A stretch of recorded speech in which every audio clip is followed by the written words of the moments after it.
Et je rappelle qu'on est tué pour une mèche de cheveux qui dépasse d'un foulard. Oui, et Israël aujourd'hui sème la terreur. Sème la terreur à Gaza. Ça fait 1 an que ça dure. Sème la terreur en Cisjordanie. Sème la terreur. Vous renvoyez dos à dos ces régimes-là. Ah non, je ne les renvoie pas dos à dos. Ce que je vois, moi, c'est qu'aujourd'hui, on a un allié qui s'appelle Israël, qui utilise des moyens extrêmement sophistiqués, des bombes, des missiles, etc., pour imposer sa loi, pour terroriser toute une population, non seulement à Gaza, non seulement en Cisjordanie, mais maintenant au Liban. Moi, j'appelle ça du terrorisme d'État. Du terrorisme d'État. Et ce terrorisme d'État de la part d'Israël.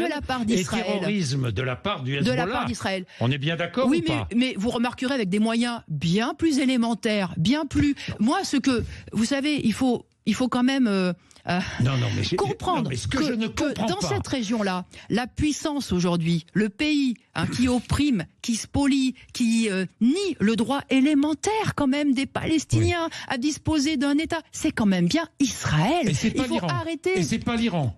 Mais excusez-moi. C'est pas l'Iran. Excusez-moi, c'est quand même. Qui emprisonne les femmes.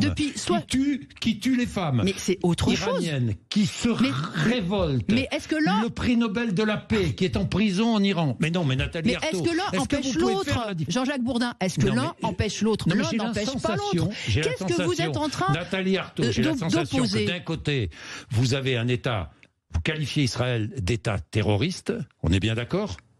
C'est un État terroriste à vos yeux. Ouais, c'est du terrorisme d'État. C'est du terrorisme d'État depuis terroriste. 75 ans. Depuis 75 ans. Qui marche sur toutes les résolutions de l'ONU. C'est un mouvement terroriste. Mais mais je peux vous dire que le Hezbollah est un mouvement terroriste. Je peux vous dire que le 7 octobre, c'était un acte terroriste. Bien sûr, je peux vous le dire. Mais ce qu'il faut quand même comprendre. Donc c'est un mouvement de résistance, le Hezbollah.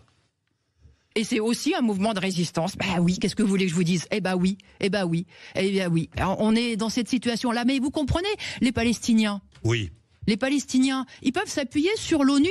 Ils peuvent s'appuyer sur le droit international? Est-ce qu'ils peuvent s'appuyer sur les belles paroles des grandes puissances, des États-Unis, de la France, le droit des peuples à disposer d'eux-mêmes? Est-ce que quelqu'un leur tend la main? Est-ce que quelqu'un... Bah non, la réalité c'est qu'ils sont tout seuls. Et ça fait 75 ans que ça dure tout ça.